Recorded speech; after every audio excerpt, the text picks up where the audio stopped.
తమిళనాడు రాజకీయాలు మరోసారి వేడెక్కాయి. దశాబ్దాలుగా డీఎంకే, అన్నాడీఎంకే మధ్య అధికార పోరు సాగుతూ వచ్చినటువంటి ఈ రాష్ట్రంలో ఇప్పుడు కొత్త సమీకరణాలు కనిపిస్తున్నాయి. ప్రస్తుతం అధికారంలో ఉన్న డీఎంకే పీఠాన్ని కాపాడుకునేందుకు ప్రయత్నిస్తోంది. మరోవైపు తిరిగి అధికారంలోకి వచ్చేందుకు అన్నాడీఎంకే సైతం శక్తి వంచన లేకుండా కృషి చేస్తోంది. ఇదే సమయంలో జాతీయ స్థాయిలో బలపడాలని చూస్తున్న బీజేపీ కూడా తమిళనాడులో తన ప్రభావాన్ని పెంచుకునే ప్రయత్నం చేస్తోంది. ఇక సినీ నటుడు విజయ్ సైతం టీవీకే పార్టీ స్థాపించి తమిళనాడు రాజకీయాల్లో ప్రత్యామ్నాయ పార్టీగా ఎదిగేందుకు ప్రయత్నిస్తున్నాడు. ప్రస్తుతం రాష్ట్రంలో అధికారంలో ఉన్న డీఎంకే ప్రభుత్వం ఎన్నికల ముందు కొన్ని సవాళ్లను ఎదుర్కొంటోంది. రైతు సమస్యలు, కావేరీ నది జలాల వివాదం, ముల్లాపెరియార్ డ్యాం అంశం వంటి విషయాల్లో ప్రభుత్వం రాష్ట్ర ప్రయోజనాలను కాపాడలేకపోయిందని రైతు సంఘాలు విమర్శిస్తున్నాయి. అయితే డీఎంకే మాత్రం మళ్లింపు రాజకీయాలు చేసేందుకు ప్రయత్నిస్తోంది. గ్యాస్ సిలిండర్ల కొరతపై రాష్ట్ర వ్యాప్తంగా కేంద్రానికి వ్యతిరేకంగా నిరసనలు చేపట్టింది.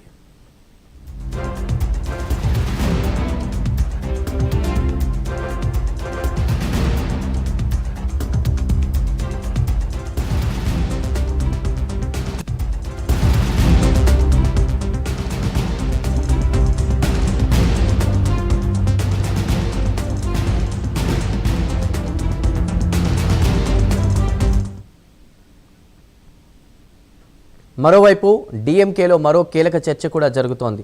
పార్టీని దశాబ్దాలుగా ముందుకు నడిపించిన అనేక మంది సీనియర్ నేతలు ప్రస్తుతం 70 నుంచి 80 ఏళ్ల వయసులో ఉన్నారు. అయినప్పటికీ వారు మళ్లీ టికెట్ కోరుతూ ఉండడం పార్టీ నాయకత్వానికి పెద్ద సవాల్గా మారింది. దీంతో పాత తరం నాయకులకు అవకాశం ఇవ్వాలా లేక కొత్త తరానికి మార్గం కల్పించాలా అనే ప్రశ్నలు డీఎంకేను వెంటాడుతున్నాయి. ఒకవేళ కొత్త నాయకత్వాన్ని ముందుకు తీసుకొస్తే పార్టీకి కొత్త శక్తి రావచ్చు. కానీ అదే సమయంలో సీనియర్ నేతల్లో అసంతృప్తి పెరిగే ప్రమాదం కూడా ఉంది. ఈ అంతర్గత సమీకరణాలు కూడా ఎన్నికలపై ప్రభావం చూపే అవకాశం ఉంది.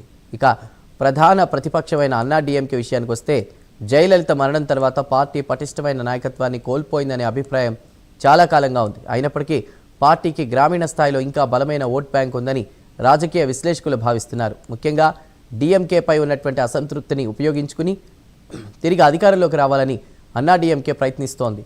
బీజేపీ విషయానికి వస్తే ఈ పార్టీ తమిళనాడులో ఇప్పటికే పరిమిత ప్రభావమే ఉన్నప్పటికీ ఈసారి వ్యూహం మాత్రం చాలా స్పష్టంగా కనిపిస్తోంది. డీఎంకేను ప్రధాన ప్రత్యర్థిగా చూపిస్తూ కుటుంబ రాజకీయాలు, అవినీతి వంటి అంశాలను ప్రస్తావిస్తూ ప్రజల్లోకి వెళ్లే ప్రయత్నం చేస్తోంది. ప్రధాని మోదీ తరచూ రాష్ట్రానికి పర్యటనలు చేయడం కూడా దీనికి సంకేతంగా భావిస్తున్నారు.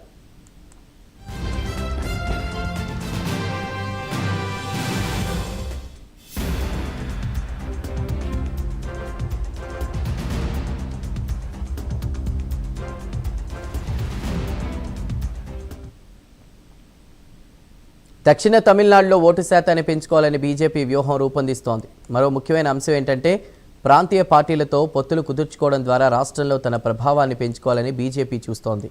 గతంలో అన్నాడీఎంకేతో కలిసి పనిచేసిన అనుభవం ఉండడంతో మరోసారి ఆ దిశగా ప్రయత్నాలు జరిగే అవకాశం ఉందని రాజకీయ వర్గాలు చెబుతున్నాయి.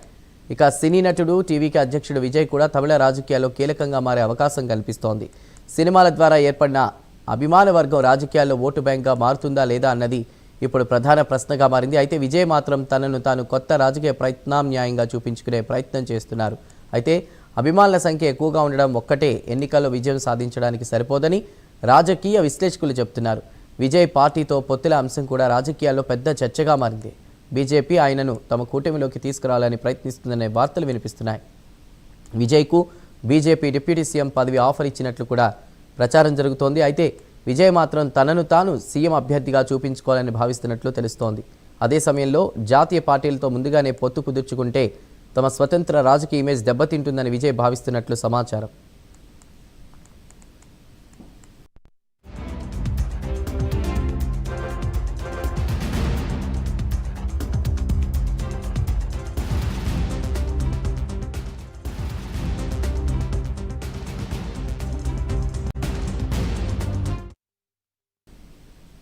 మరోవైపు పొత్తుల గణితం కూడా ఈసారి ఎన్నికల్లో కీలక పాత్ర పోషించనుంది.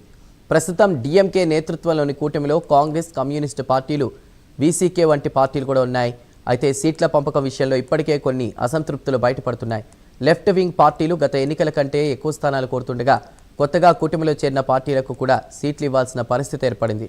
ఈ పరిస్థితుల్లో డీఎంకేకు సీట్ల పంపకం సవాల్గా మారింది.